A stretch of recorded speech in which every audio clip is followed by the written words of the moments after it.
Hi, and welcome to Fresno Flats Historical Museum and Park.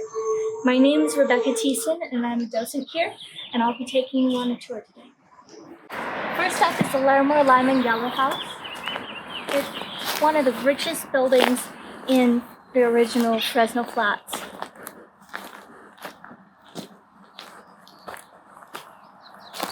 The building was owned by Mr. Larimore, who ran the general store.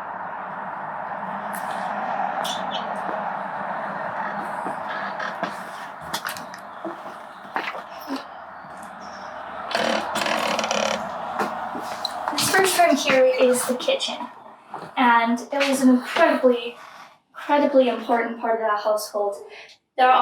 This house has, however, been lived in for about 100 years before it was given to Fresno Flats, and so there are some more modern additions like electricity, that kitchen extension, and the wood paneling. This is a stove, and they often called it the queen of the house because it was so important to people's lives. It cooked the food, and there's no insulation in this house, so it heated this entire portion of the house in the winter.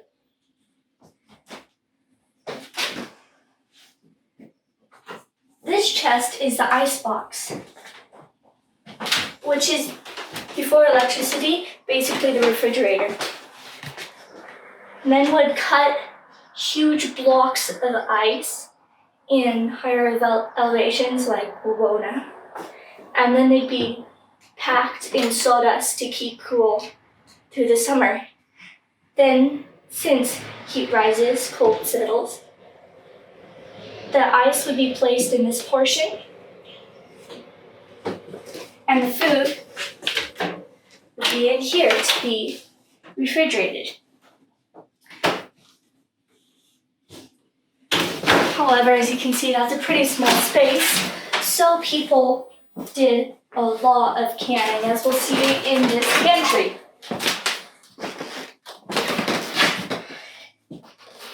Canning kept food preserved for much longer times than the icebox could, and was a more reliable way to keep food through the winter in days without grocery stores that provided fruits and vegetables year-round. Another popular method is cooking. This is a sauerkraut making vat. And as you can see, these are sharp blades. And a head of cabbage would be placed here to grate across. The shredded cabbage would fall down into the bin, where it would be pressed and made into sauerkraut.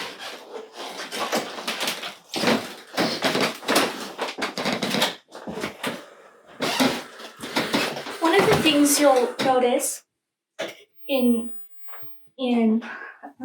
buildings like this and the lives the people who lived in them led is a lot of recycling and a lot of making by themselves. People very rarely bought clothes like is so easy to do now from Walmart. Instead, women and girls sewed all the clothes either by hand or with a foot-operated sewing machine like this. They also, in between all their chores, somehow managed to find time to do delicate lace and needlework like this.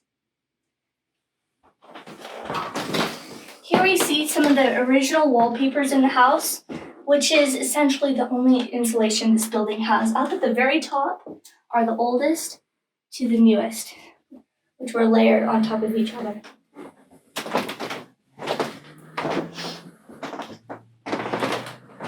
This is the living room.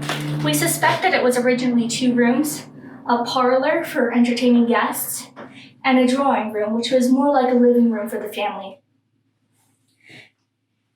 Here is a pump organ. And music was a very integral part of life when there were no TVs, no electrical ways of entertainment. When you pump the pedals, I don't know if you can see on my skirt, it pushes air through, which allows me to make a sound.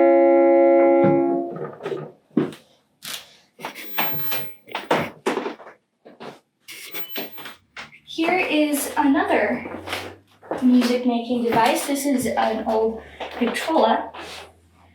This record spins, and like a CD, there are grooves on which this needle bounces along with the CD. It's a laser or something. Unfortunately, the crank stopped working, but if it did, the needle bounces over the grooves, which creates sound.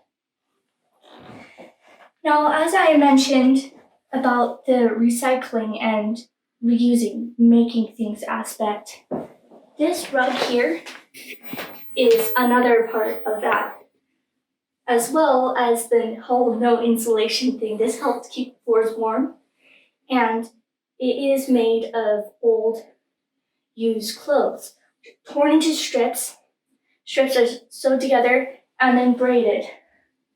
Braids were then sewed into a rug, and no item of clothing went unused. Going into the dining room. This is very old linoleum, so please stay on the plastic. Here we see some beautiful green glass. I love this stuff. However, people did not know about the dangers of radiation. And so they used uranium and sometimes, I believe, radium to make glass green. So these dishes are both very cool looking and slightly radioactive.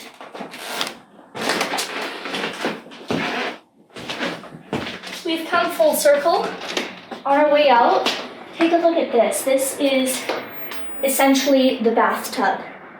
And no running water, so folks would pull water from the creek or a pump or well, pour it into this, heat it on the stove, another use, and use it to take baths.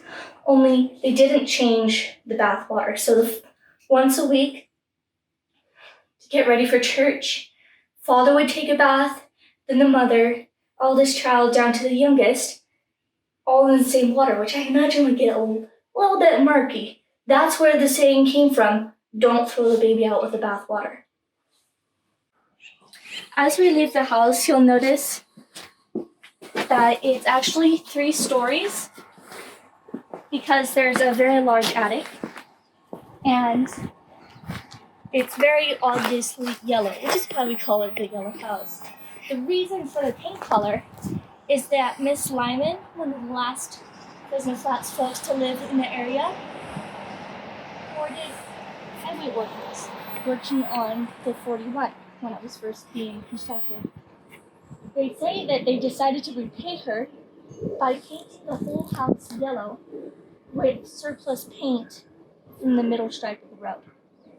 This wood building here is the Raymond Jail, and no prisoner ever broke out of it because of its construction. Despite being wood, these boards are laid flat on top of each other instead of side to side. Therefore, with its layers, it was very sturdy before the woodpeckers got to it. They say that in this jail, 14 men were held at once. However, it was mostly a holding cell for rowdy, drunk men, and the more important criminals were taken down to Madera. This is the cabin of William and Margaret Taylor.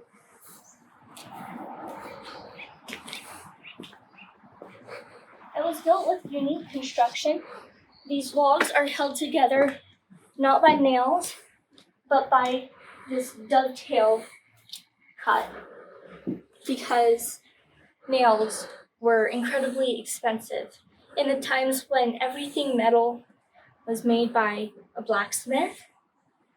It was much cheaper to use the freely available lumber to hold your house together instead of the nails. And that's the reason that this is the last known remaining building built in this style, which is 2-pen dog trot, 2 rooms with a breezeway. That's because of the nails too. Because nails were and hinges and other hardware were expensive enough that when people moved out, they would actually burn their cabins down to pick the nails from the ashes. In fact, the only nails used in this entire building are in the roof.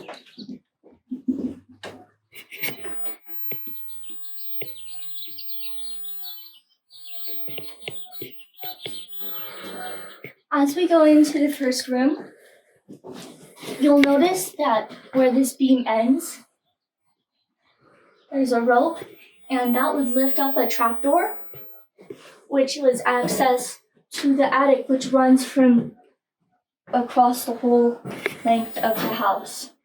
And that was the kids' bedroom. They'd pull down a ladder each night and climb up into the loft. This room was Mr. and Mrs. Taylor's bedroom, and where the baby slept with them as well.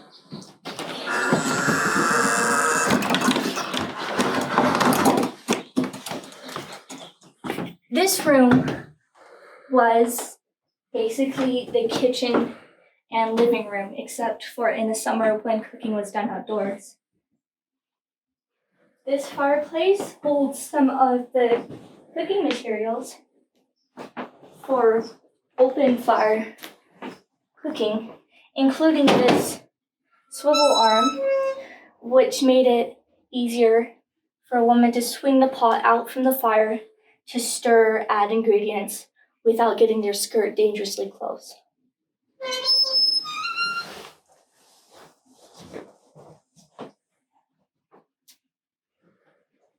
This trunk is an interesting specimen, very typical of the time, used for a particular type of packing, because in stagecoaches, in wagons, and traveling, chests were stacked on top of each other. However, you didn't want your delicate items to be buried and more likely to be crushed. Therefore, the rounded top on the slid meant that nothing could be stacked on top of it. It had to go on the top of the pile.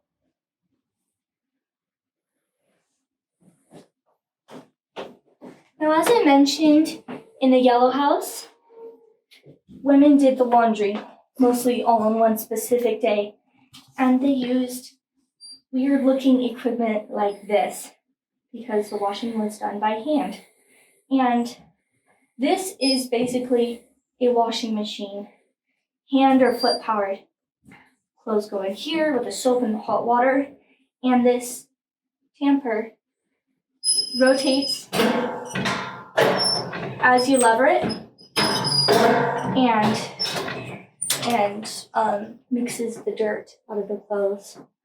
After the clothes were rinsed, they were put through a wringer like this, which squeezed the water out of them before they were hung on the line. Now this room has been redecorated from Mr. and Mrs. Taylor's bedroom into the office of their youngest son. William Boot Taylor was one of the first Forest Service rangers in the area, and when he inherited the house, he turned it into his office.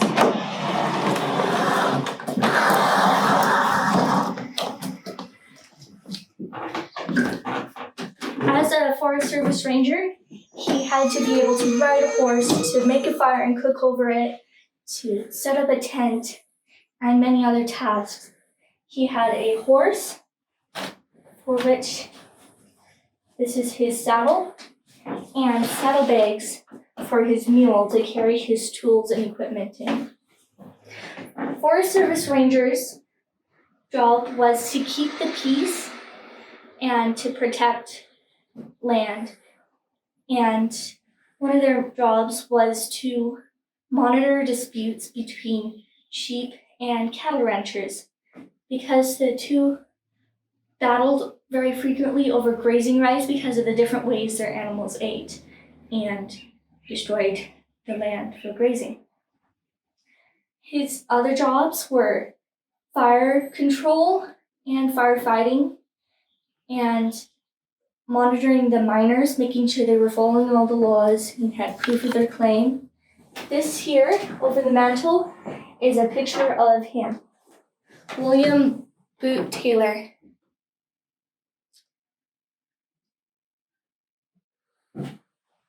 As a Forest Service Ranger, he needed to be very capable, but also to be able to write reports of every day. These are some of his pages from his daily log.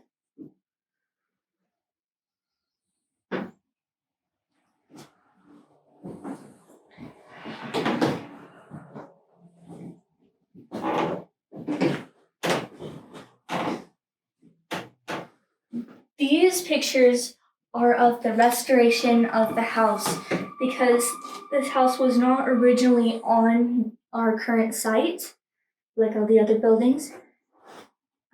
Although other buildings are not either. The cabin was found with aluminum siding added onto it.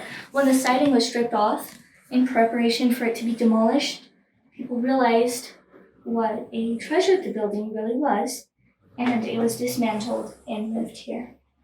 The cabin was built from ponderosa pine, and these are some of the tools that may have been used to do so. These are used in the logging industry.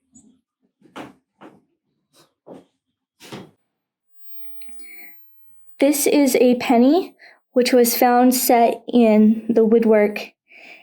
It bears the date 1869, and so we know that since the penny was often placed in the building to show the date that it was built, that this cabin is from 1869. This is our Nathan Sweet Museum. On this side, you see a beautiful display of the lumber operation. It was built painstakingly, 1 inch to 1 foot scale, and is, although quite cramped, a very accurate model of the Hawksworth Mill. This display shows some of the things that we used in gold mining. Now, as you probably know, there was a lot of gold mining in this area, and that's how a lot of towns were formed. However, not so with Fresno Flats, because Fresno Flats was not so much a mining town as a place where people were trying to build a new life. And people like sheep and cattle ranchers, whose tools of the trade are shown in this display. And the general store was here, and it supplied miners that were passing through. This is our miniature model of the flume, which carried rough cut lumber from the sugar pine mill all the way to Madera. That's about 54 miles. It was an incredible engineering feat because it stretched so many miles through the mountains and had to keep water flowing downhill to carry the lumber. We do have a full-size original section at the park as well. Along the flume were men called flume herders who helped keep the lumber moving, and occasionally people would ride down the flume if they needed to get down to town in a hurry, including like if someone needed a better doctor than could be found up here, or anyone who needed quick transportation. President of Fresno Flats says that there is evidence that at one point a cow actually rode the flume. As I mentioned, there were a lot of sheep ranches in the area, and so there was a lot of wool production. And this is the process by which raw wool was turned into cloth. First, the wool was washed and dyed, keeping true to the recycling, reusing idea. This may have been dyed with onion skins or something similar. After the wool was dyed and washed, they were put on these weird paddles, which is a carding comb. As you can see, it has these little wire bristles, which, when rocked together, pull the wool fibers in the same direction instead of just going crazy everywhere. Once that's done, it is essentially a roll like this, at which point the spinning wheel comes in. And now this one is not fully hooked up. However, if it was, it would work like this, operated by a foot treadle. You feed the yarn in and it gets twisted, the wool in, and it gets twisted into yarn and it just keeps pulling. Something like that. At that point, the same process was repeated, except spinning two of those together, which makes yarn, or if done very thin, thread. This is a weaving loom where we turn the yarn or thread into fabric. It's operated by these foot pedals, which in turn pull these racks up and down, which control the warp threads.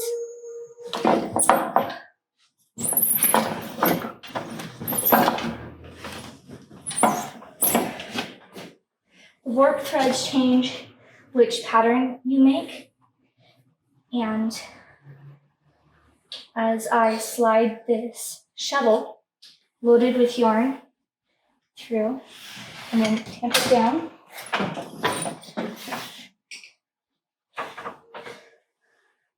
threads come together to create cloth in the pattern that I want. In this case, it's my favorite, these little bitty beads.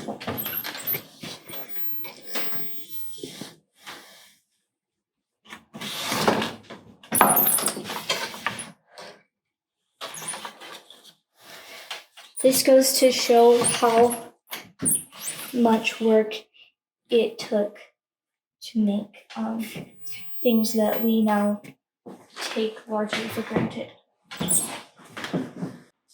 This exhibit shows what a one-room schoolhouse might have been like. So you can see the chairs in front are the smallest and they don't have desks. Those chairs are for the smallest children who just have their books in their lap. The bigger chairs going back were made for older children who had tables to do their work on, as well as inkwells for writing. There were very strict rules for teachers. They had to be an unmarried woman and was not allowed to do many things that could be considered inappropriate or indecent, including not wearing two petticoats to make their skirt stand out. At recess, when school was let out for a bit, if you were thirsty, you came to the water bucket to take a drink. People had a very minimal understanding of germs. They did, however, realize that sickness could be spread by children drinking from the same bucket. Therefore, all the children that were well would drink from this ladle, and the children who were sick would drink from this ladle. Problem was, they then put the ladles back in the same bucket.